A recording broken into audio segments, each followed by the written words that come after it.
I stole a bottle of water from a lake the locals told us never to touch.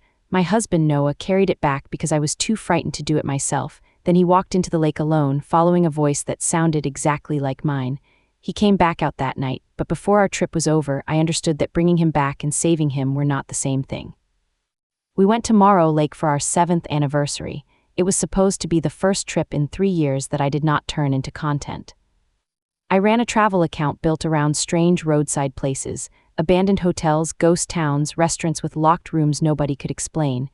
Noah had filmed most of it. He carried lights, checked sound, and stood patiently behind my phone while I acted surprised by stories I had read a week earlier. The account had paid our bills for almost a year. That made it easy for me to call every boundary he set an attack on our future. Before we left, Noah asked for one weekend without filming. No secret clips, no staged scares, no turning an argument into a story later. I promised. It was not the first promise I had reduced to a technicality. If I filmed something and waited to post it, I told myself the weekend had still belonged to us. The woman who rented us cabin 6 was named Ruth Bell. She was in her 70s with silver hair cut straight at her jaw and a red wool coat that looked too heavy for September. She gave us the key, showed us the woodpile, and pointed down the hill toward a narrow dock. Then she gave us 3 rules. Do not go onto the dock after the last light leaves the trees, do not answer if somebody calls from the far shore, and do not take anything out of the lake. Not a fish, I asked. Not a stone, not a leaf, especially not water. I smiled because I thought she was performing for tourists. Ruth did not smile back. If water leaves, she said, the hand that lifted it must bring it back, no substitutions. That should have been the end of it. Just before sunset, Noah started cooking in the cabin. I told him I was going to photograph the trees. Instead, I took my phone and an empty swing-top bottle from the kitchen down to the dock. I wanted a short clip I could post after our anniversary. I held the bottle in front of the camera and whispered, "They say the one thing you must never steal from Morrow Lake is the water," so obviously I had to find out why. Then I knelt and filled it. The water was so dark that the bottle looked full of smoke. When I lifted it, something knocked once against the underside of the dock. Noah was standing at the top of the path. He looked at the phone first, then at the bottle in my hand. "You promised me," he said. I told him it was one harmless clip. "Put it back." The sun had dropped behind the trees, the dock was already turning gray.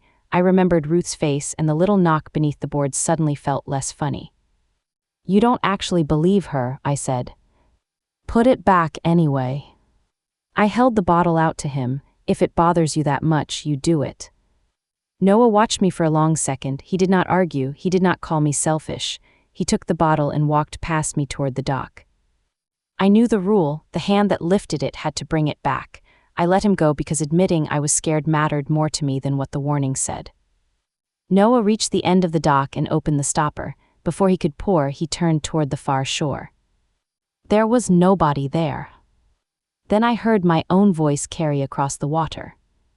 "Noah, come get me." It came from the darkness beyond the dock. Noah stepped off the boards. He went into the lake wearing his jeans and boots, holding the bottle against his chest. He moved slowly as if there were stairs beneath the surface.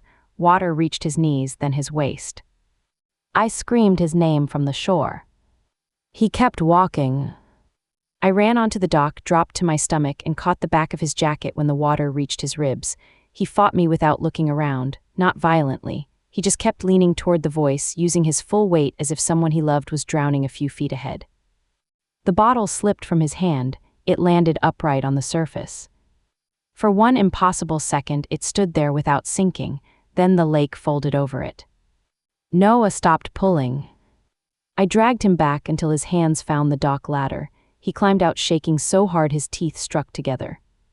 "Why did you call me from the water?" he asked. I told him I had not. He looked past me toward the trees. "You said you couldn't get out." Back at the cabin, I put his wet clothes by the stove. Black grit clung to his ankles in perfect rings, as if something had held him under the surface. Noah sat wrapped in a blanket and stared at the fire. "You knew she said no substitutions," he said. I told him I thought it was a local story. "Then why were you too scared to return it?" I had no answer that did not make me sound exactly like who I was. At midnight, I woke to the sound of water moving beneath the bed. Not dripping, sloshing. I reached for Noah and found his side empty. Wet footprints crossed the floorboards to the kitchen. He stood at the sink with both hands around a glass, drinking so quickly that water ran down his neck. "I can't get warm," he said. His skin felt like he had just climbed out of the lake.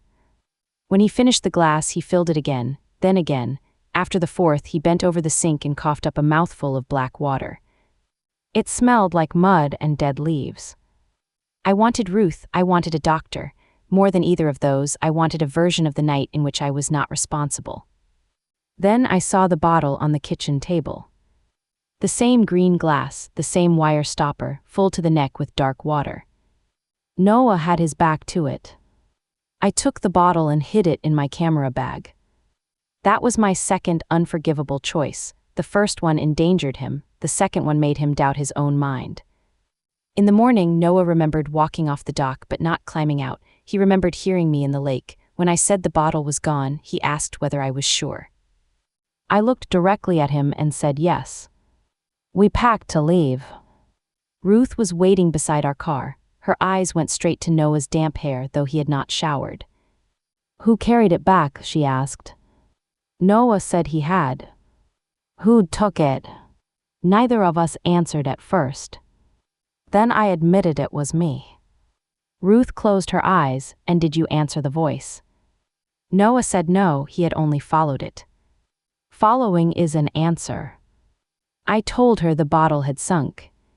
She looked at me for so long that I wondered if she could hear the water shifting inside my camera bag. If it comes back, she said, you bring it to me before the third night, you not him. Noah asked what happened on the third night. Ruth looked toward the lake, it stops asking. We drove home that morning. Morrow Lake was more than 3 hours north of our apartment, and for the first hour Noah seemed better. The heat came back into his hands. He drank 1 bottle of water instead of 4. I began telling myself we had been frightened by an old woman's story and a bad night. Then Noah fell asleep in the passenger seat. My voice came through the car speakers. Noah, come get me. His eyes opened. The phone connected to the car was locked in the cup holder. The recording played again, softer this time, beneath the sound of moving water. Noah grabbed the phone. The screen showed a video from the night before. It was my secret clip at the dock. The recording began with me smiling into the camera. It showed me repeating Ruth's warning and filling the bottle. Then, before Noah appeared at the top of the path, the camera tilted toward the lake. Someone was already standing waist deep in the water. It had Noah's jacket and Noah's face. The figure raised one hand and crooked a finger toward me. I had not seen it while I was filming. Noah watched the clip twice. Then he opened my drafts and found the caption I had written before taking the water. I had called our anniversary weekend the haunted lake test my husband was too scared to try. He turned off the phone. You are going to make me the joke again, he said. I told him I had not posted it. That is the part you think matters. He did not speak for the rest of the drive. At home, he slept in the guest room. Around sunset, I heard him talking through the closed door. I thought he was calling Ruth. Then I heard my own voice answer from the bathroom drain. Noah opened the door, his lips were blue. It says you're back in the lake, he whispered. I finally took the bottle out of my camera bag. The towel around it was dry, the bottle was full. Noah stared at it. He did not ask why I had hidden it, he already knew. He walked to our bedroom, pulled a duffel from the closet, and began packing.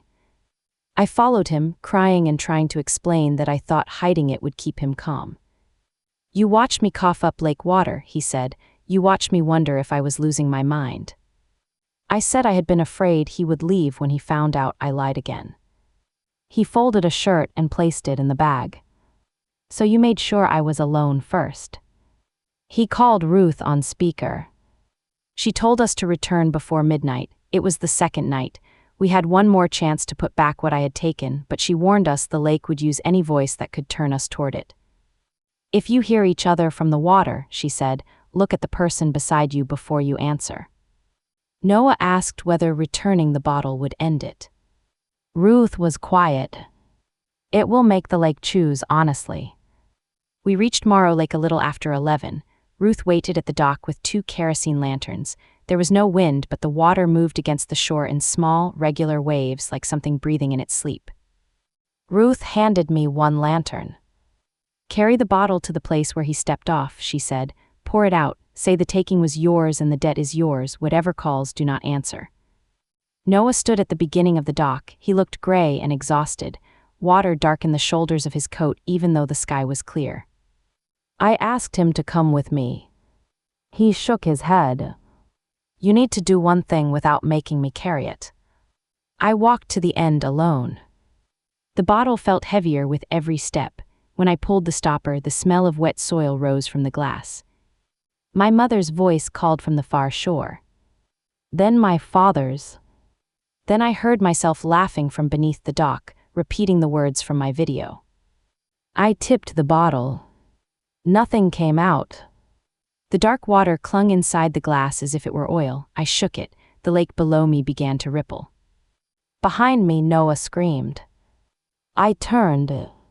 He was still standing beside Ruth. His mouth was closed. The scream came again from the water under my feet. I faced the lake and forced the words out.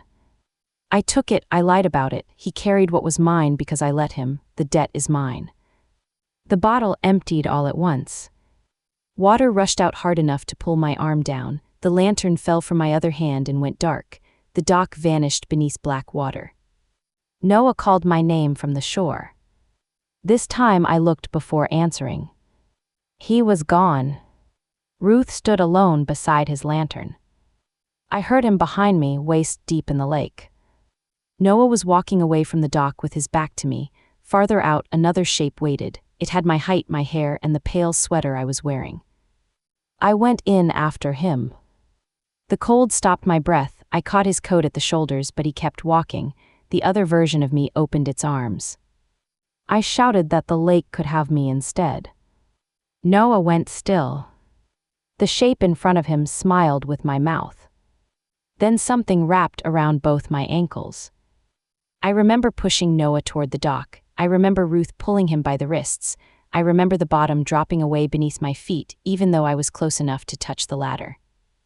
The last thing I saw underwater was the green bottle resting upright in the mud. It was full again. I woke on the cabin floor at sunrise. Noah was sitting across the room in dry clothes. Color had returned to his face. For the first time since the dock, there was no water around his shoes. I reached for the glass beside me and drank it. My throat still felt packed with sand. I drank a second glass, then a third. Noah watched me without moving. It chose honestly, he said. He drove us home. I followed in my car because he would not let me sit beside him. He moved out that afternoon. There was no dramatic fight. He took his clothes, his camera equipment, and the blue ceramic mug his sister had made him. Before he left, he removed himself as an administrator from our travel account. I told him I would delete the account. Do it because it is right, he said, not because you think it buys me back. I deleted it. Then I sent him the original lake video and a written account of everything I had hidden. I sent the same account to his sister. I did not call the bottle a prank or Ruth a confused old woman. I did not leave out the part where I handed Noah my responsibility because I was afraid of the dark. Noah filed for divorce 2 months later. By then I was drinking almost 6 gallons of water a day. Doctors tested my blood, my kidneys, and my thyroid. They found nothing that explained the thirst or why my body temperature dropped every night at the same time. Water began appearing in rooms with no plumbing, a thin sheet beneath my bed, a puddle inside the locked hall closet, wet footprints that started at my front door and ended on my side of the mattress. I called Ruth. She listened while I described the footprints. You keep saying you brought the lake home, she said. It let you carry the water, that is different. I asked why it wanted me. It did not call you first, she said. It called the person who would come looking for you. Now it knows which one of you always will. That night, Noah's sister sent me a photograph from his new apartment. A wet handprint had appeared on the inside of his bedroom window.